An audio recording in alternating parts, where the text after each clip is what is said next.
Attempted murder, slander, at slander by deed. Yan ang reklamo sinampa ng 4th year high school student ng Colegio de San Agustin, Makati na si Jamie Garcia. Sama ng kanyang kaklaseng si Joshua Bantiles. Sinampal at tinutukan daw ng baril si Jamie ni Alan Bantiles sa loob pa mismo ng guidance counselor's office ng nasabing eskwelahan. Nangyari ito matapos saktan umano ni Jamie ang nakababatang Bantiles kaugnay naman ng insidente ng bullying sangkot ang isa pang estudyante. Ang panunutok umano ng baril sa isang estudyante sa loob ng Colegio de San Agustin, Makati, yan ang ating tatalakayin ngayon. Para sa ating talakayan, live sa studio, ito, mga abogado po ng magkabilang panig ito. Unahin ko lang po si Attorney Alan Tan, Legal Counsel ng Pamilya Garcia. Good morning po, Attorney. Good morning, Arnold. Opo. At sa kabilang panig naman po, yung inirereklamo si Attorney, hindi siya inirereklamo, abogado siya ng inirereklamo ng Pamilya Bantiles, Attorney Richard Nercott. Good morning. Good morning, good morning. Okay. Kanina nag-uusap kami kasi ang pinag-uusapan yung pagtutok nung baril ni Alan Cañete Bantiles, no? Father nung estudyante dun kay Jamie Garcia. Pero ang tanong ko, bago na punta muna dun, pengin muna ang background para maintindihan din ng manonood. Paano nagsimula ba yung insidente para yung father, si Mr. Bantiles, ay pumunta sa school? Ayan. Okay, Sino ba pwedeng... Sige, mauna na siya. Sige, Attorney Tan, okay. Si Jamie, biktima rito? Si Jamie ay isang biktima ng pambubuli ng isang kaklase niya. Hindi ito yung anak ni Mr. Bantiles. May isa siyang There was another one. Tapos ngayon, nagkaroon sila ng problema. Itong ginagawa kasi hinahawakan sa kung saan-saan, sa masiselan na bahagi ng katawan. Tapos, nagalit si Jamie, pinahinto to. Ayaw pa rin, tinuloy pa rin. Kaya nagawa niya, nasaktan niya itong ngayong bata na to. Saksakan sabi daw, sinaksak ng ballpen. Ng ballpen. Tapos naman, ito namang anak ni Alan Bantiles ay lumapit din at may sinabing masama doon kay Jamie. Sa galit niya, meron din siyang, tinamaan din niya si itong anak ni... Nasuntok sa mukha. Sa mukha, okay. After that, mga 30 minutes later, kasi I think the policy ng school is to call the parents pag merong mangyayaring ganon, dumating ngayon to si Alan Bantiles. Masauna siya. Mga 30 or more minutes after yung incident. Tapos, yung balita namin ay nagpunta muna sa clinic to check on the son. And then, after that... Ba't matindi ba yung pagkakasap? Malaking bata itong si Jamie. Gano'ng kalaki ang nasapak niyang anak ni Alan? 5'7". Ganun din. Malaki din. Anong damage? 6'4" naman. 6'4" to. Okay. Anong damage naman nung sa anak ni Alan? Yung sinasabi, may dito sa panga. Okay. Tapos naman, after ng clinic, itong mag-ama ay nagpunta naman sa faculty room at nandun si Jamie.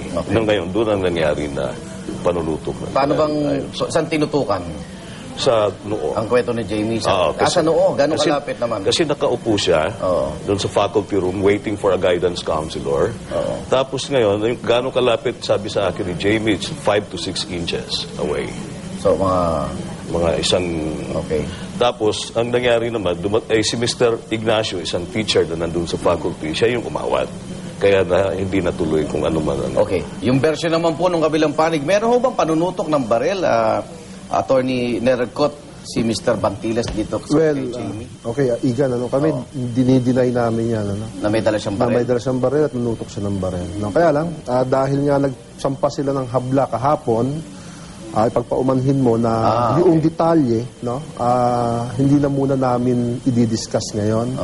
Kasi meron ng sakdal Ihintayin na lang namin yung formal na reklamo at sasagutin namin ng formal. Now, pagdating naman, bakit... Pero pwede pag-usapan na hindi naman gumamit ng excessive force, ika nga, ibig sabihin. Walang ganun. Nasita lang. Kasi ganito ang nangyari, At sinabi na nga rin ni Igan Alan, merong dalawang bata, ang isa nga si Jamie Garcia, na 6'4" ang height niya, meron siyang kaklase, kasi magkakaibigan sila, Ito naman ang kwento sa amin. Magkakaibigan sila, magkakaklase, magkakabiruan, So ito siguro si Jamie, siguro it was a bad time, baka napikon, sinaksak niya yung isang bata.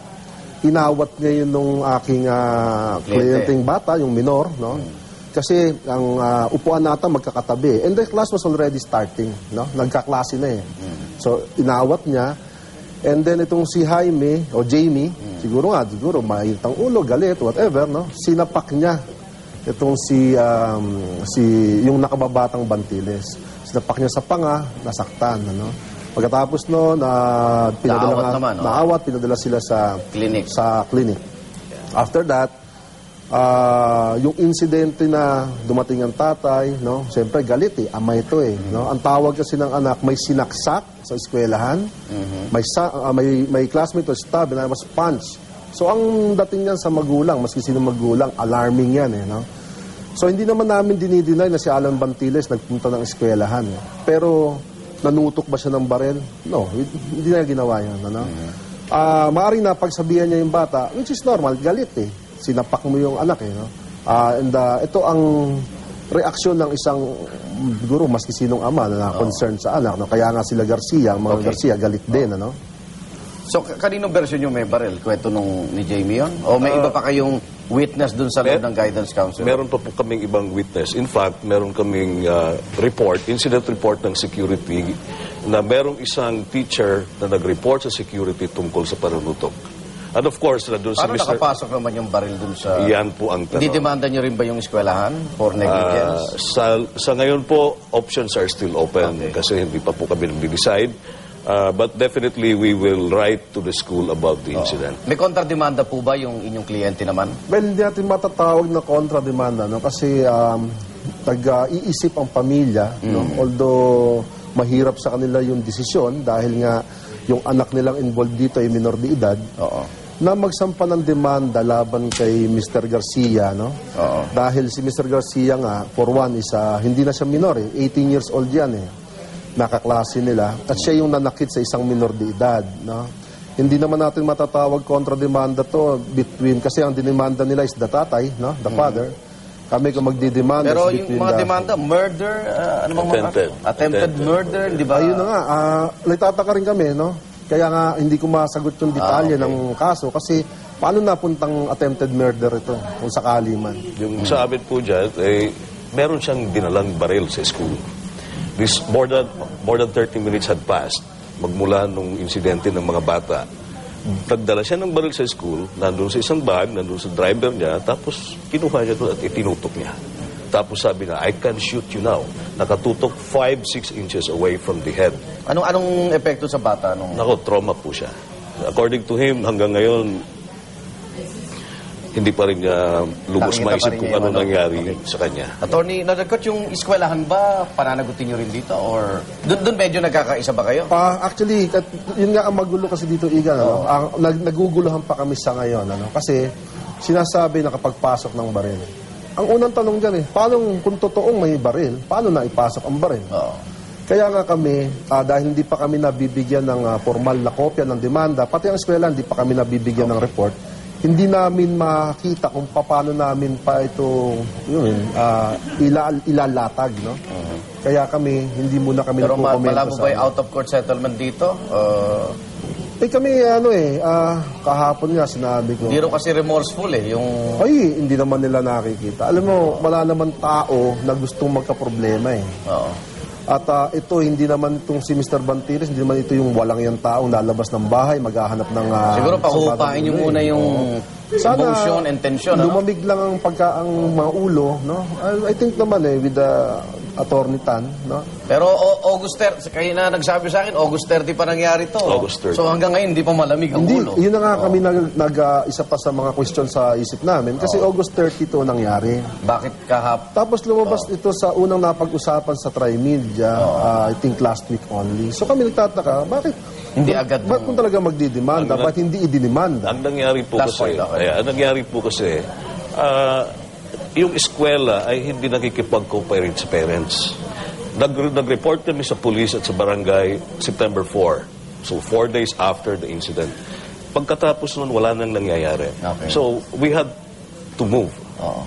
Media na yung pinuntahan ng magulang. Yeah, kasi walang gumagala. Okay, maraming salamat at sana nabigyan natin ng medyo malinaw yung magkabi ng panig at dito naman tingnan natin ang final resolution dito. Ako, nakita ko lang dito, kailangan muna sumagot dito yung eskwelahan at nalaman natin mula sa Colegio de San Agustin na ginagawa rin ng paraan para maproteksyonan po yung kanilang mga mag-aaral. Maraming salamat, Atty. Richard Ercot at Atty. Alan Tan.